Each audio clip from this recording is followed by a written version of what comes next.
paling simpelnya adalah ketergantungan kita dengan memakan beras adalah produk dari propaganda.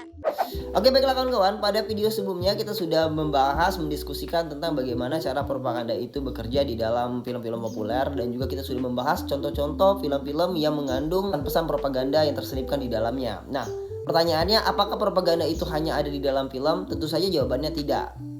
Jadi propaganda itu sebenarnya adalah alat komunikasi secara massal untuk menyeragamkan persepsi kita tentang sesuatu hal, untuk menyeragamkan opini kita, bahkan keyakinan kita tentang sesuatu hal.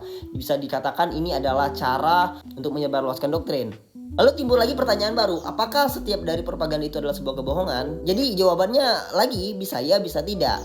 Karena prinsip dasar dari propaganda itu sebenarnya adalah kebohongan atau narasi yang diulang secara terus-menerus beribu-ribu kali akan dianggap sebuah kebenaran. Nah, dan pada hari ini kita bisa lihat hoax-hoax yang bertebaran di media-media sosial itu selalu diulang untuk merubah persepsi kita menganggap bahwa hoax tersebut adalah sebuah kebenaran. Namun tidak selamanya propaganda itu berupa kebohongan, karena kalau semisal propaganda itu berupa kebohongan full secara mutlak, ya dari masyarakat juga memiliki yang namanya rasa-rasa skeptis tentang kebenaran dari narasi tersebut. Jadi ada yang namanya cherry picking atau seleksi ketat dalam penyebarluasan informasi, sehingga menyebabkan narasi-narasi yang bias. Nah, jadi dari mereka-mereka yang menyebarluaskan propaganda itu hanya memberikan fakta-fakta yang ingin mereka sampaikan saja, sedangkan fakta-fakta yang lain yang tidak seharusnya didengar oleh khalayak ramai mereka tidak publikasikan. Nah, alat-alat untuk menyebarkan propaganda tersebut bukan hanya melalui film, tapi juga masih banyak melalui media-media yang lain seperti narasi-narasi di media sosial,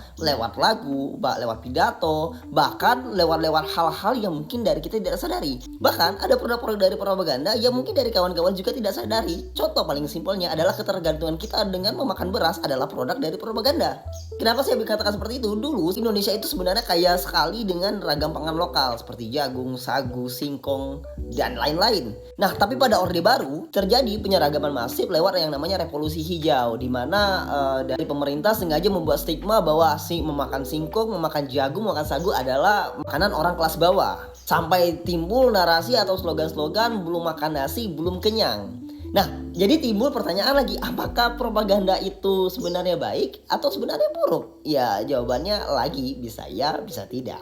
Saya kembalikan lagi kepada kawan-kawan, mau menganggap propaganda ini sebenarnya adalah hal yang bagus atau hal yang buruk? Bagaimana kalau kita diskusikan lagi seperti biasa di kolom komentar?